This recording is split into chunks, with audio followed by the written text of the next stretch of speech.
Hi guys, and welcome to our weekly reading. I know I've been missing for like 3 weeks and so many of you send me emails, and October is just super busy. In October we have the sewing kits, we have the sewing readings, we have readings on top of that, a lot of spells, a lot of rituals, and I also have to take care of my children and life itself, so it's been chaotic, but here we are. Hi guys.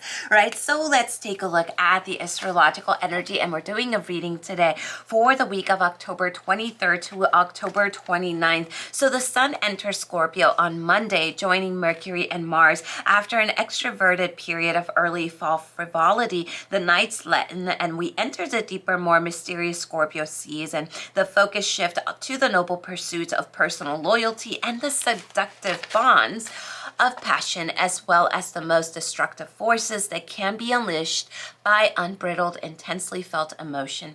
Tuesday is one of the best days of the month. Its extraordinary productive vibes make it easy to focus and concentrate on any task at hand. Inspiration can be found in almost anything, creating a renewed enthusiasm for living and widening one's horizon. Wednesday's unhurried, dreamy energies are perfect for creativity and art. Put off the mundane worries of the workday world to another day. There's nothing much else going on until the weekend, so enjoy the calm, relaxing days. Things are shaking up at a volcanic lunar eclipse, which can be felt on both Saturday and Sunday. Arguments could erupt out of nowhere, blocking out the sunlight and scattering fallout over the entire immediate vicinity.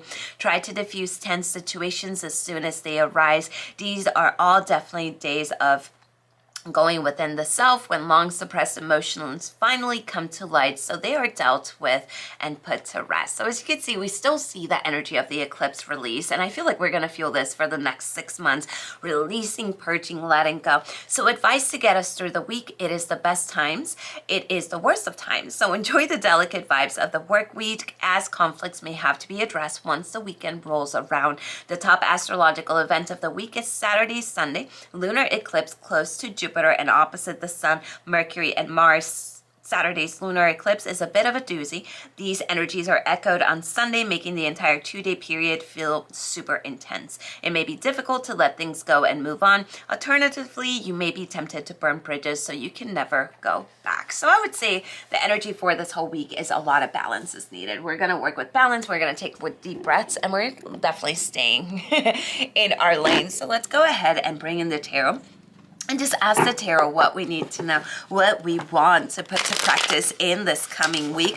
What advice do we need? So I want you to take with you what resonates, but then come back later in the week, because those cards that didn't resonate with you before may actually resonate with you eventually. So this is going to be a great week to use logic, but you definitely want to watch out for bad advice, because this may come from someone who secretly wants you to fail, right? So this is going to be a great week to really, really work with whatever burdens you're carrying. Start to focus on the energy that you're carrying in your life that has nothing to do with you, right? As I said, trust your insight, but do not overthink things, because this bad advice may come from your overthinking, right? And you're sure about something, but you keep overthinking it. Is going to turn into self-doubt. Or also be careful with people that give you the energy of like, ill, I don't know what they're saying to me.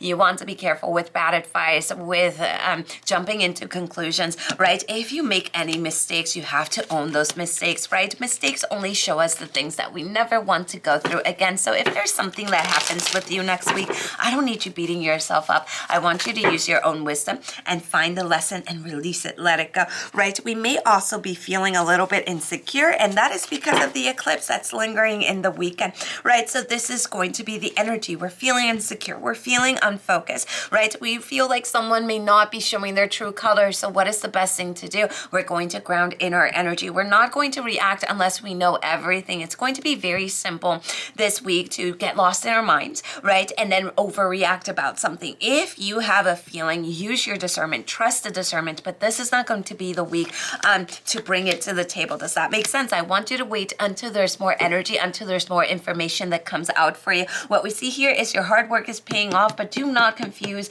being on the go and moving so fast with hard work. Sometimes your hard work needs to be in resting, especially especially if you have a problem with the stillness, your challenge is going to be the opposite. I want you to rest. I want you to take it easy. I want you to find motivations here and things that motivate you, right? Rather than wishful thinking. If there's something you keep wanting to do, this is going to be a great week to make that happen. Like I said, when it comes to big decisions this week, it's not going to be a good week to do that. We're feeling indecisive. We're way into our minds. We're thinking something a little too much here, right? So I would say this is going to be a week to stay in your lane. This is going to be a week to protect your energy and be mindful of who you're getting advice from. There might be someone with some petty energy around you, and they either want to start drama with you or they just want to start some kind of chaos.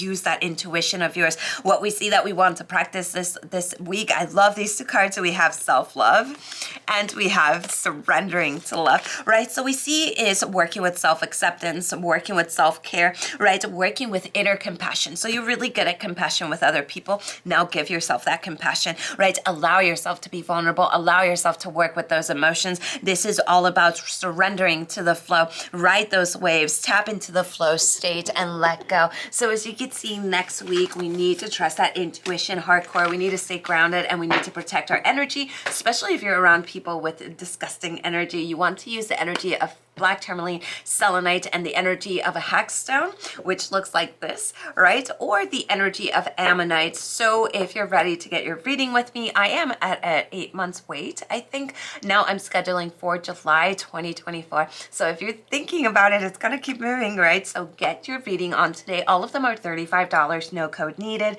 And the other sale that I have is all 16-ounce candles, except the ones in the special section are all on sale for $18, no code needed. So that's like a huge candle. So head over to www.lightwitchtarotshop.com and get your goodies there. Go ahead and follow me on TikTok, follow me on Insta, and follow me on Facebook. So I'll see you guys next weekend. I love you and blessed be.